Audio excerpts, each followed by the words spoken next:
ನನ್ನ ಹೆಸರು ಶೋಭಾ ಅಂತ. ನನ್ನ ಮಗ ಮುಖೇಶ್ ಅಂತ. ನಮ್ಮ ಯಜಮಾನ್ರ ಹೆಸರು ಅಬ್ಬುಗ ಅಂತ. ನಮ್ಮದು ಇದು ಸೀಗೆಹಳ್ಳಿ ದಿನ್ನೂರು. ಸರ್ವೆ ನಂಬರ್ ಬಂದು 24/22. ಏನಾಗಿದೆ? ಇದು ನಮ್ಮ ಅತ್ತೆ ಮನೆ ಜಮೀನು. ಇದು ನಾನು ಕೇಸ್ ಹಾಕಿದ್ದೀನಿ ಸರ್. ಸುಮಾರು 2012ರಲ್ಲೇ ಹಾಕಿದ್ದೆ. ಆವಾಗ ಒಂದು ಸರಿ ಹಿಂಗೆ ಗೊತ್ತಾಗ್ದಿರ ಏನೋ ಮಾಡಿ ಮೋಸ ಮಾಡಿ ಕ್ಯಾನ್ಸಲ್ ಮಾಡೋಕ್ಕಿದ್ರು ಕೋರ್ಟಲ್ಲೇ. ಮತ್ತು ನಾವು ರಿಪೀಟ್ ಕೇಸ್ ಆಗಿ 2019ರಿಂದ ಕೇಸ್ ನಡೆಸ್ತಾ ಬಂದಿದ್ದೀನಿ. ಈಗಾಗಲೇ 2 ವರ್ಷಕ್ಕೆ ಮುಂಚೆನೂ ಒಂದು ಸರಿ ಬೋರ್ಡ್ ಹಾಕಿದ್ದೀನಿ. ಇದು ತಗರಾಲಲ್ಲಿದೆ, ಯಾವುದೇ ಕಾರಣಕ್ಕೂ ಸೇಲ್ ಆಗಬಾರ್ದು ಅಂತ.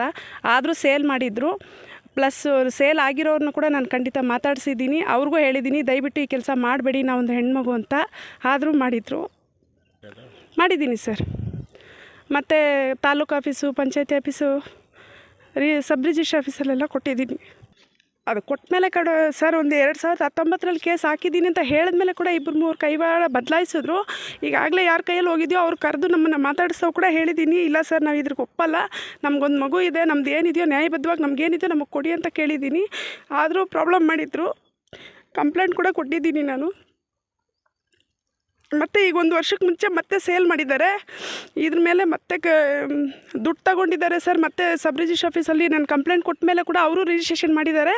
ಈ ರಿಜಿಸ್ಟ್ರೇಷನ್ ಆದಮೇಲೆ ಮತ್ತೆ ಖಾತಾ ಕಂದಾಯ ಆಗಬಾರ್ದು ಅಂತ ಹೇಳಿದ್ದೀನಿ. ಈಗ DC ಆಫೀಸರ್ಗೂ ಒಂದು ಅರ್ಜಿ ಹೋಗಿದೆ ಅಂತ ಗೊತ್ತಾಯಿತು. ಮತ್ತು ಈಗ 3 ದಿನಕ್ಕೆ ಮುಂಚೆ ನಾನು ಹೋಗಿ ಅದು ಅರ್ಜಿನ ಮಾಡಿದ್ದೀನಿ. 1 ವಾರ ಟೈಮ್ ತೊಗೊಂಡಿದ್ದಾರೆ ಸರ್. ಅದು ಏನಾಗಿದೆ ಅಂತ ಹೇಳ್ತೀನಿ ಅಂತ ಹೇಳಿದ್ದಾರೆ. ಯಾರೂ ಕರೆಕ್ಟಾಗಿ ಮಾಹಿತಿ ಕೊಡ್ತಿಲ್ಲ.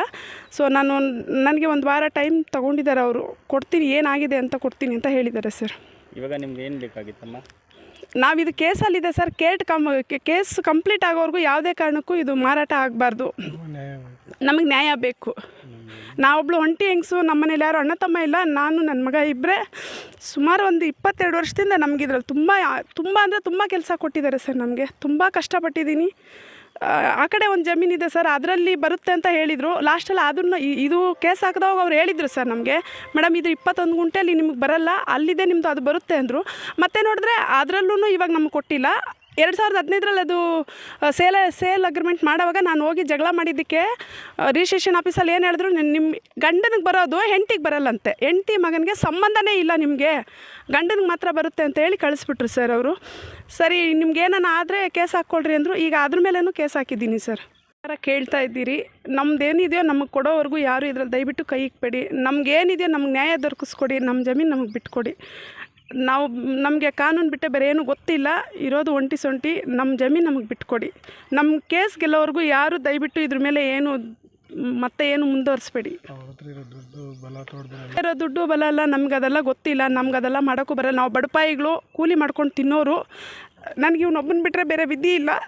ಅದಕ್ಕೋಸ್ಕರ ಆದರೂ ನಮ್ಮದೇನಿದೆಯೋ ನಮಗೆ ಕೊಟ್ಬಿಡಿ. ನಮಸ್ಕಾರ, ನನ್ನ ಹೆಸರು ಡಾಕ್ಟರ್ OP ಓಬಳೇಶ್ ಅಂತೇಳಿ.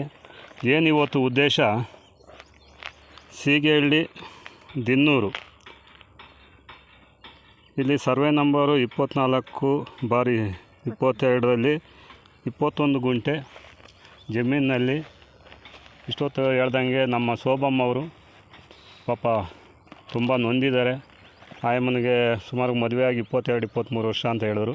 ಅವ್ರಿಗೆ ಒಂದು ಮಗು ಕೂಡ ಇದೆ, ಮುಖೇಶ್ ಅಂತ ಹೇಳಿ. ಅವರು ಜೀವನಾಂಶ ಏನೂ ಇಲ್ಲ. ಈ ಜಮೀನು ಬಿಟ್ಟರೆ ಬೇರೆ ಅವ್ರಿಗೆ ಜೀವನನೇ ಇಲ್ಲ. ಪಾಪ ಕೂಲಿ ನಾಲಿ ಮಾಡ್ಕೊಂಡು ಜೀವನ ಮಾಡ್ತಾಯಿದ್ದಾರೆ. ಇಂತಹ ಸಮಯದಲ್ಲಿ ಅವ್ರ ಗಂಡ ಮಾಡಿದ್ದ ಅನಾಚಾರ ಆವತ್ತಿಂದ ಇವತ್ತು ಬೀದಿ ಪಾಲಾಗಿದ್ದಾರೆ. ಅವರು ಇವತ್ತು ಬಾಡಿಗೆ ಮನೆಗಳಲ್ಲಿ ಜೀವನಾಂಶ ಮಾಡ್ತಾಯಿದ್ದಾರೆ, ಕೂಲಿ ನಾಲಿ ಮಾಡಿ. ಅವ್ರಿಗಿರೋವಂಥದ್ದು ಇದೊಂದೇ ಜಮೀನು ಅಂತ ಹೇಳ್ತಾ ಇದ್ದಾರೆ. ದಯವಿಟ್ಟು ಯಾರು ಇದಕ್ಕೆ ಕುಮ್ಮಕ್ಕೆ ಕೊಡ್ತಾಯಿದ್ದಾರೋ ಗೊತ್ತಿಲ್ಲ.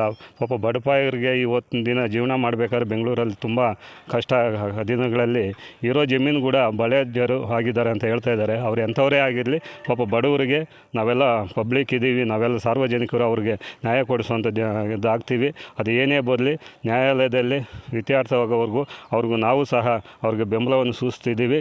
ಮತ್ತು ಮುಂದಿನ ದಿನಗಳಲ್ಲಿ ಈಗ ಪೊಲೀಸ್ ಸ್ಟೇಷನಲ್ಲಿ ಕೂಡ ನಾವು ದಾವೆ ಹಾಕ್ತೀವಿ. ಏನೇ ಇವತ್ತು OS ನಂಬರು ಅಂತ ನಾಮಫಲಕ ಹಾಕಿದ್ದೀವಿ. ಲಾಸ್ಟ್ ಟೈಮ್ ಕೂಡ ಹಾಕಿದಾರಂತೆ, ಅದೇ ಥರ ಕಿತ್ತಾಕಿದ್ದಾರೆ. ಯಾಕಂದರೆ ಅವರು ತೋಳ್ಬಲ, ಹಣಬಲ ಎಲ್ಲ ಇರ್ತಾರೆ. ಪಾಪ ಬಡವರಾಗಿರ್ತಾರೆ ಇವ್ರ ಮೇಲೆ ಗೂಬೆ ಮೇಲೆ ಬ್ರಹ್ಮಾಸ್ತ್ರ ಮಾಡುವಂಥದ್ದು ಎಷ್ಟು ಮಾತ್ರ ಸರಿ. ಅವ್ರಿಗಾದರೂ ಕೂಡ ತಿಳ್ಕೋಬೇಕು. ಇವತ್ತಿನ ದಿನ ಭೂಮಾಫಿ ಹೆಂಗಾಗಿದೆ ಅಂದರೆ ಉಳುಮನೆ ಬಳಿಯರಾಗಿರ್ತಾರೆ. ಇವ್ರಿಗೆ ಏನೇ ಬರಲಿ ನಾವು ಕೂಡ ಬೆಂಬಲವಿಡ್ತೀವಿ. ಮುಂದಿನ ದಿನಗಳಲ್ಲಿ ನ್ಯಾಯ ಸಿಗಬೇಕು ಅಂಥೇಳಿ ನಾವು ನಮ್ಮ ಕಡೆಯಿಂದ ಕೇಳ್ಕೊತಾ ಇದ್ದೀವಿ. ಸರ್, ಈ ಕೇಸ್ ಇದ್ರೇನು ರೀಸೇಲ್ ಮಾಡ್ತಾ ಇರ್ತಾರಲ್ವಾ, ಇದ್ರ ಬಗ್ಗೆ ನೀವು ತಹಸೀಲ್ದಾರ್ ಗಮನಕ್ಕೆ ತಂದಿದ್ದೀರಾ? ಏನು ಹೇಳ್ತೀರಾ? ಸರ್ ತಂದಿದ್ದೀನಿ ಸರ್, ನಾನು ಇವ್ರು ಹೇಳ್ತಾ ಇದ್ದಾರೆ, ಕಂಪ್ಲೇಂಟ್ ಕೊಟ್ಟಿದ್ದೀನಿ ಸರ್. ಇವ್ರು ಹೇಳಿದ್ದಾರೆ ಏನು ಗ್ರಾಮ ಪಂಚಾಯತಿ ಆಗಲಿ ಸಬ್ ರಿಜಿಸ್ಟ್ರ್ ಆಗಲಿ ಮತ್ತು ಏನು ತಹಸೀಲ್ದಾರ್ ಕೂಡ ಗಮನಕ್ಕೆ ತಂದಿದ್ದೀವಿ ಅಂಥೇಳಿ. ಪಾಪ ಅವರು ಕೆಲಸ ಅವ್ರು ಮಾಡಿರ್ತಾರೆ, ಆದರೂ ಅವರು ಪ್ರಭಾವ ಬಳಸಿ ಅವರು ಒಂದು ಕೈಯಿಂದ ಒಂದು ಕೈ ಮಾಡ್ಕೊಂಡೇ ಹೋಗ್ತಾ ಇದ್ದಾರೆ. ಪಾಪ ಸುಮಾರು ವರ್ಷಗಳಿಂದ 12ರಲ್ಲಿ ಕೂಡ ಇವರು ಕೇಸ್ ಹಾಕಿದ್ರಂತೆ, ಅವ್ರಿಗೆ ನ್ಯಾಯ ಸಿಕ್ಕಿಲ್ಲ. ಮತ್ತು ರೀಕಾಲ್ ಮಾಡಿದ್ದಾರೆ 2019ರಲ್ಲಿ. ಮತ್ತು ಸುಮಾರು ವರ್ಷಗಳಿಂದ ಅವರಿಗೆ ನ್ಯಾಯ ಸಿಗ್ತಾ ಇಲ್ಲ. ಕೋರ್ಟು ಕಚೇರಿ ಅಳಿತಾನೇ ಇದ್ದಾರೆ ಕೆಲಸ ಕಾರ್ಯಗಳು ಬಿಟ್ಟು. ದಯವಿಟ್ಟು ಇದಕ್ಕೆ ಏನು ತಾವೆಲ್ಲ ನ್ಯಾಯ ಕೊಡಿಸ್ಬೇಕಾಗಿ ಈ ಮುಖಾಂತರ ಮೀಡಿಯಾನ ಕೇಳ್ಕೊತಾ ಇದ್ದೀನಿ. ತಗೊಂಡೋಗಿ ಕಂಪ್ಲೇಂಟ್ ಕೊಟ್ಟಾವತ್ತು ನಾನು ಕ್ಲಿಯರಿಟಿ ಕೊಟ್ಟಿದ್ದೀನಿ. ದಯವಿಟ್ಟು ಇದನ್ನು ಸುಮಾರು ಈಗಾಗಲೇ 3 ಸರಿ ನಾನು ಕಂಪ್ಲೇಂಟ್ ಕೊಟ್ಟಿದ್ದೀನಿ. ನನ್ನ ಹತ್ರ ಸಿಗೂ ಸೈನ್ ಹಾಕೊಂಡು ಹೋಗಿರೋದು ಕೂಡ ನನ್ನ ಹತ್ರ ಡಾಕ್ಯುಮೆಂಟ್ ಇದೆ ಅಂತ ಹೇಳಿದ್ಮೇಲೆ ಕೂಡ ಅದು ಮತ್ತೆ ಇದು ಖಾತೆ ಮಾಡೋದಕ್ಕೆ ಹಾಕಿರೋದಲ್ದಿರ 20 ಗುಂಟೆದು ಜಮೀನು ಇದುವರೆಗೂ ಪೇಪರೇ ಆಚೆ ಬಿಟ್ಟಿಲ್ಲ ಸರ್. ಬರೀ 1 ಗುಂಟೆದು ಮಾತ್ರ ನಮ್ಮ ಹತ್ರ ರಿಜಿಸ್ಟ್ರೇಷನ್ ಪೇಪರ್ ಸಿಗ್ತಾ ಇದೆ. ಯಾವ ಆಫೀಸ್ಗೆ ಹೋದ್ರೂ 20 ಗುಂಟೆದು ಪೇಪರೇ ಬರ್ತಿಲ್ಲ ಆಚೆಗೆ. 1 ವರ್ಷದಿಂದ ಹಂಗೆ ಮಾಡ್ತಿದ್ದಾರೆ. ನೀವು ಎಲ್ಲೋಗಿ ನಾವು ಅರ್ಜಿ ಬರ್ದಾಕಿದ್ರೂ 24/22 ಸರ್ವೆ ನಂಬರಲ್ಲಿ 21 ಗುಂಟೆದು ಬರ್ತಾ ಇದೆ, ಇನ್ನು 20 ಗುಂಟೆ ತೋರಿಸ್ತಾನೆ ಇಲ್ಲ. ಬಟ್ 1 ಗುಂಟೆ ಮಾತ್ರ ಲಕ್ಷ್ಮೀನಾರಾಯಣನವ್ರಿಗೆ ವರ್ಗಾವಣೆ ಮಾಡಿಸ್ಕೊಂಡಿರೋದು ನಮ್ಮ ಹತ್ರ ಸಾಕ್ಷಿ ಇದೆ.